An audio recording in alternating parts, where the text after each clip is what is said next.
कोई नरक के द्वार पर रखते हैं, कोई स्वर्ग के द्वार पर रखते हैं और कोई परमात्मा के धाम के द्वार पर रखते हैं। कहां रखनी है वो हमें देखना है। बड़े भाग मानुज तन पावा, सुर दुर्लभ सदग्रंथन गावा।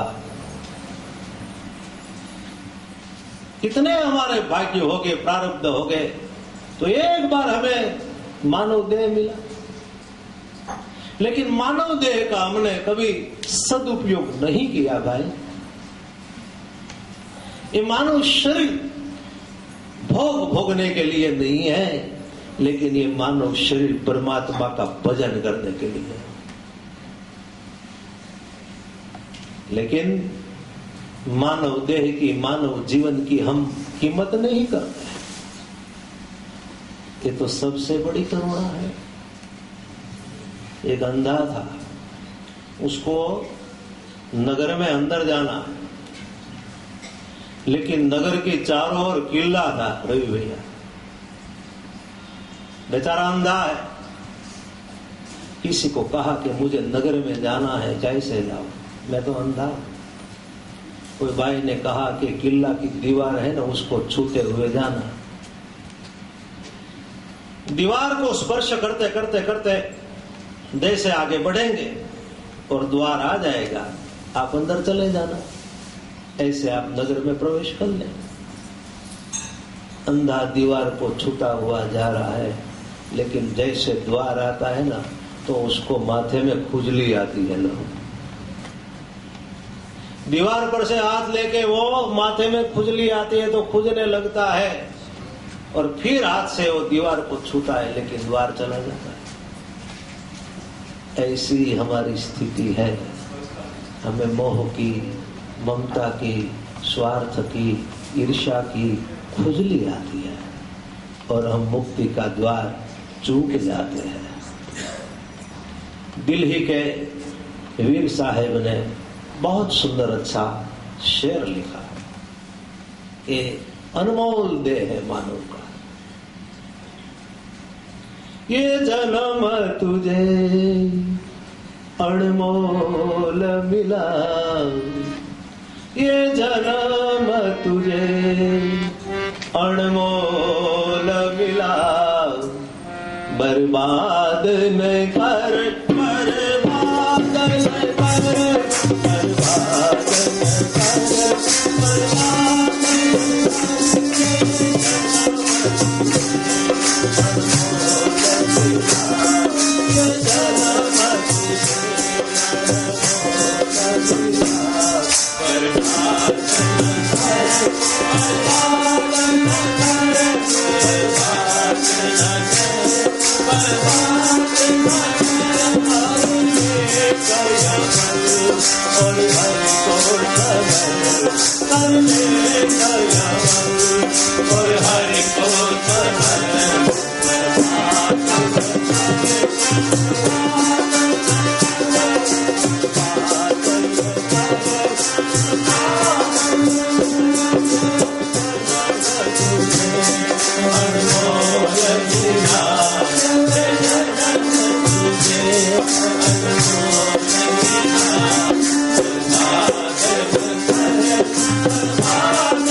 बहुत अच्छा है भजन, जिसको शेयर कहो जो भी कहो। मनुष्य जन्म अनमोल मिला है, उसको हम बर्बाद न करें। ये दुख जो तुझको मिलता है, निज कर्म का लेखा चुकता है। जो पहले दिया सो मिलता है, फरियाद न कर फरियाद न कर। कर्म तो हर व्यक्ति को यहाँ भोगना पड़ता है। महाराज दशरथ जी भगवान रामचंद्र जी के पिता, उसको भी कर्म भोगना पड़े तो हम कहाँ। इस सब कर्म की कथा, कर्म की बात वो महाराज कह रहे थे। गीता जी में आते हैं ना कि 3 प्रकार के कर्म है, क्रियमाण कर्म, प्रारब्ध कर्म और संचित कर्म। समझते हैं आप उसमें? क्रियमाण कर्म, जो कर्म करते हैं उसका तुरंत फल मिलता है, वो क्रियमाण। नौकरी करते हैं, 1 महीना पूरा हुआ, पगार मिल गया, क्रियमाण, तुरंत फल देता है, क्रियमाण। प्रारब्ध कर्म, किसी का प्रारब्ध जागृत होता है, अपने आप फल मिल जाता है। कभी कभी उसके मन में ऐसा आता है कि इतनी तो मेहनत मैंने नहीं की और इतना ज्यादा फल मुझे मिल गया, तो उसके प्रारब्ध का फल है। पूज्य मोरारी बाबू, हम तो उसके रिश्तेदार हैं, फिर भी एक जरा सा कह दो, जब उसकी ख्याति बहुत बढ़ गई ना, 30-35 साल पहले की बात है, तो राजकोट रेडियो स्टेशन पर उसका इंटरव्यू आया। बाबू को किसी ने पूछा कि आपकी इतनी ख्याति बढ़ गई, आप इतने जल्दी से आगे आ गए? तो उसने ये कहा कि राम नाम की लॉटरी मुझे लग गई, बस राम नाम की लॉटरी लग गई और मैं इतना आगे बढ़ गया। कि लॉटरी की उपमा क्यों दी? बोले लॉटरी किसी को लगती है ना, तो किसी को 5-10 लाख तुरंत ही मिल जाता है, बाकी 5-10 लाख कमाने में कितना टाइम लग जाता है। उसने एग्जाम्पल दिया, कोई छोटी सी दुकान वाला हो और वो दुकान के धंधे में से आगे बढ़े तो छोटी में से बड़ी दुकान बनाएगा, उसमें से आगे बढ़ेगा तो कोई फैक्ट्री लगाएगा और बाद में वो धनवान हो सकता है। लेकिन मैं तो तुरंत ही धनवान हो गया, राम नाम की लॉटरी लग गई। बस भगवान की जिस पर कृपा होती है, इसके लिए तो क्या है। जा पर कृपा राम की होई, ता पर कृपा करे सब कोई। लेकिन कर्म को शांत करने का, कर्म को मिटाने का हमारे यहां उपाय है, और वो हरि नाम। भाव से, श्रद्धा से जिस भगवान को मानते हो उसका नाम लो। राम, कृष्ण, शिव, जगदम्बा, अब जिसको मानते हो नेहा लगा के, भरोसा रख के उसका आप भजन करो। तुम्हारे कर्म धीरे धीरे शांत हो जाएंगे और कर्म तुम्हें जो सताता है, हैरान करता है, उसमें से भी आप मुक्त हो जाते हैं। एक गरीब आदमी शिव मंदिर में आया। शिव मंदिर में आकर भगवान शिव जी को प्रणाम किया और बाद में शिव मंदिर की उसने उल्टी परिक्रमा की। उल्टी, दाई साइड से चले तो सुलटी होती है, बाई साइड से चले तो उल्टी होती है। यहाँ तो शिव मंदिर साथ में है, माफ करना मुझे, बाकी शिव मंदिर साथ में नहीं होता, अलग होता है। क्योंकि शिव मंदिर की परिक्रमा और सीताराम राधा कृष्ण जगदम्बा उसकी परिक्रमा अलग है। ये परिक्रमा पूरी होती है और उसकी परिक्रमा आधी होती है। जहां गौमुखी है ना, वहां से फिर लौटना पड़ता है, फिर शिव जी का दर्शन करके गौमुखी तक जाना पड़ता है, फिर शिव जी का दर्शन करना होता है। शंकर भगवान के मंदिर में जो प्रदक्षिणा है, परिक्रमा है, वो ओम आकार की है। ओम आकार। शिव पुराण में तो बहुत बात है, मैं फिर आपको जब जब प्रसंग आगे बढ़ेगा ना तो एक एक बात आपको खोल दूंगा। तो एक गरीब आदमी ने उल्टी परिक्रमा की, तो मार्ग में गया तो उसको कांटा लगा। बाद में एक धनवान आदमी आया है, उसने सुलटी परिक्रमा की तो उसको मार्ग में एक सोना मोहर मिला। कोई विद्वान महात्मा था, दोनों ने पूछा कि बाप जी ऐसा क्यों हुआ। गरीब कहता है कि मुझे पता नहीं था इसलिए मैंने उल्टी परिक्रमा की तो मुझे कांटा लगा। धनवान आदमी कहता है मैंने सुलटी परिक्रमा की तो मुझे सोना मोहर मिली। तब कहते हैं कि एक परिक्रमा का भी इतना फल है। गरीब आदमी को कहा कि तूने उल्टी परिक्रमा की ना तो भी तुझे आज इतना फल मिला है, वरना तो तुझे सांप काटने वाला था, आज तेरी मौत होने वाली थी, सर्पदंश है। लेकिन उल्टी परिक्रमा की फिर भी उसका फल तुझे मिला कि सिर्फ तुझे कांटा लगा, बच गया। और ये धनवान को कहता है कि तूने सुलटी परिक्रमा की ना तो तुझे एक सोना मोहर मिला, लेकिन शिव जी का तू भजन आगे करेगा, शिव पूजा में भजन में तू आगे चलेगा तो महात्मा जी कहते हैं कि तुझे तो धन का बड़ा खजाना मिलेगा। ये शिव कृपा। शिव नाम जो उचारे सब पाप दोष टारे, ब्रह्मानंद ना विचारे बहती है दुनिया।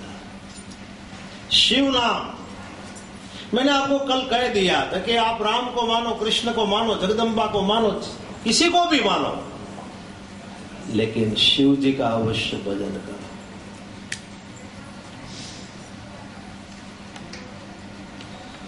शिव ही हमें शांति देने वाला है।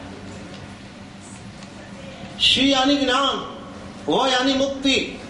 शिव नाम का सुमिरन करने से हमें ज्ञान मिलेगा और ज्ञान को पाकर हमें मुक्ति मिलेगी। परमात्मा ने जो जो अवतार लिए है, राम और कृष्ण जो जो अवतार लिए, सभी की कथा ये शिव जी ने गाई है। हरि ने अवतार लिए और हर ने उसकी कथा गाई है। हरि और हर दोनों अलग नहीं, दोनों एक।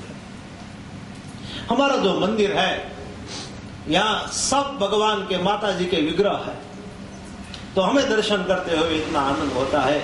मैं इतना कहूं कि नाम तो अच्छा रखा आपने मंदिर का, विश्व हिंदू मंदिर, लेकिन उनसे भी ज्यादा अच्छा कहूं तो ये सनातन मंदिर है। ये सनातन मंदिर है। सनातन शब्द इसलिए मैं रख रहा हूं कि हमारी भारतीय संस्कृति, हमारी वेद संस्कृति, हमारी आर्य संस्कृति ये कहती है कि धर्म एक है, दो नहीं हो सकता। ध्यान देना, धर्म एक होता है और वो एक धर्म सनातन धर्म। सनातन शब्द का अर्थ जिसका आदि नहीं है, अंत नहीं है, सदैव है, शाश्वत है, वो सनातन है। सनातन लाखों साल पहले से नहीं, उनसे भी न जाने करोड़ों साल पहले से ये सनातन धर्म आया है। हम हिंदू होकर दुनिया के सामने गौरव रख के, प्राइड रख के कह सकते हैं कि हमारा सनातन धर्म वो श्रेष्ठ है और बहुत पुराना है।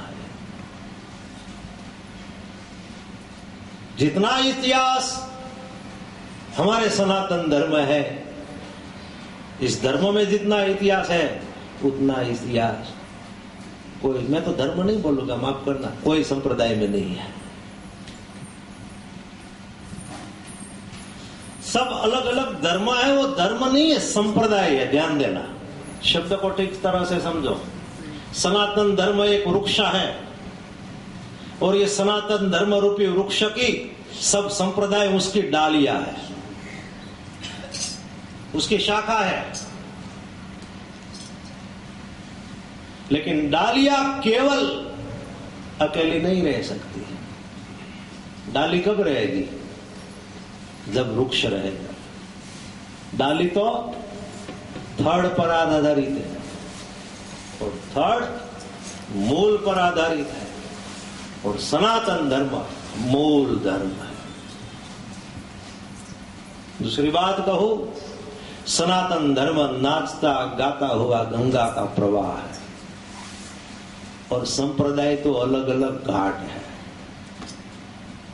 हम गंगा के किनारे जाए तो कोई इस घाट से स्नान करे, कोई वहां से आगे बढ़े तो दूसरे घाट से स्नान करे, कोई सामने तट पर जाए तो वहां के घाट से स्नान करे, लेकिन स्नान तो गंगा में ही करना पड़ता है। ऐसे मूल में सनातन धर्म है। सनातन धर्म में इस्लाम संप्रदाय भी आ जाता है, एक क्रिश्चियन लोगों का संप्रदाय भी आ जाता है, जैन संप्रदाय आ जाता है, स्वामीनारायण संप्रदाय आ जाता है, सिख संप्रदाय आ जाता है, जो भी है, पारसी, सब कुछ। मैं तो गुरुद्वारा में भी जाता हूं, 2-3 बार मस्जिद में भी गया हूं। लो, हम उन लोगों को समझाते हैं कि आप सब अच्छे हो, अच्छा है आपका संप्रदाय, इस्लाम संप्रदाय, उसमें भी बातें बहुत अच्छी है, लेकिन आपने कभी आगे बढ़ के देखा कि मुसलमान लोग इस्लाम संप्रदाय आए, उसके कितने साल हुए? बोले 1500 साल या 1600 साल। उसके पहले आपके कौन थे? हिंदू थे। हिंदू में से आप सब मुसलमान बने। मेरे पास तो पूरा वर्णन है, कौन कौन सी ज्ञाति में से कौन कौन सी ज्ञाति वाला मुसलमान है। क्रिश्चियन आए, उनसे पहले भी वो कौन थे? हिंदू। सिख लोग कौन थे? हिंदू। सिख शब्द का अर्थ है शिष्य। गुरुदेव नानक महाराज के जो शिष्य बने वो सिख। और हिंदू भी, हिंदू शब्द से भी आगे बढ़ू तो हम आर्य है। पहले केवल 2 वर्ण था, आर्य और अनार्य। जो असुर जाति है, जो अधर्मी है, जिसको जीवन जीने का कोई मार्गदर्शन नहीं दे, सही तरह से नहीं जीते, वो अनार्य। संस्कृति में जो जीवते हैं वो है। सीता जी भगवान राम को रामचरितमानस में कभी कभी बुलाती है ना, तो सीता जी एक नाम वो भी कहती है, हे आर्य पुत्र। एक संबोधन आता है आर्य। तो मैं इसलिए कहने जा रहा हूं कि धर्म एक है, सनातन धर्म, और वो धर्म का प्रादुर्भाव करने वाला, धर्म की स्थापना करने वाला, धर्म का प्रवर्तक, धर्म का ध्वज, वो भगवान शिव है। हे धर्म ध्वजा पिनाक महेश्वर, सांब सदा शिव तव शरणम। मूल सनातन धर्म की रचना भगवान शिव ने की है। कुछ लोग नहीं मानते हैं, इसलिए मैं प्रकाश डाल रहा हूं। और मैंने आपको कल कहा था कि उसका सच्चा मंदिर कहां है? स्मशान में है। श्मशानेश्वा क्रीड़ा स्मर हर पिशाचा। न मानने वाला आदमी जब मरेगा तब तो उसको स्मशान जाना पड़ेगा। ये मुक्ति देने वाला है, ये मृत्युंजय महादेव है। मृत्युंजय महादेव त्राहिमाम शरणागत जन्म मृत्यु जरा व्याधि पीड़ितम कर्म बंधन है। कोई अति रोग में पीड़ित हो जाए तो भी ये श्लोक का गान करे, मंत्र का गान करे तो वो रोग में से मुक्त हो जाता है। मैंने आगे कल भी आपको कहा था कि आपको कोई भी ग्रह सताता हो, राहु, केतु, मंगल, शनि, लेकिन वो ग्रह दोष की बाधा में मत पड़ो। ग्रह का नंद पहनने की जरूरत नहीं, इधर उधर भटकने की जरूरत नहीं। कुछ झूठे लोग आपके पास से पैसा ले जाएगा, आपके साथ चिटिंग करेगा, लेकिन मैं एक साधु होकर इतना कहूं, आपके पास कुछ नहीं चाहिए। आप कोई भी ग्रह दोष में हो, कोई भी ग्रह सताता हो, तो उन सभी का स्वामी, उन सभी का भगवान शिव है।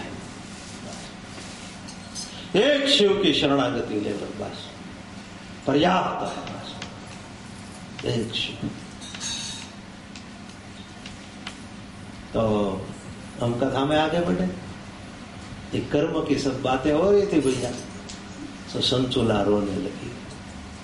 उसने कहा महाराज श्री, ये कर्म में से कब मैं मुक्त हो जाऊं?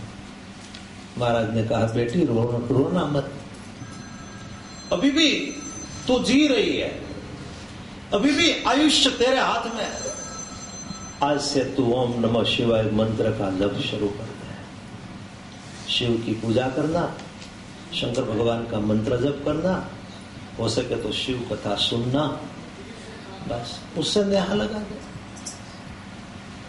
भगवान शिव तेरे सब खराब कर्म से तुझे मुक्त कर देते हैं। फिर वो शिव भक्त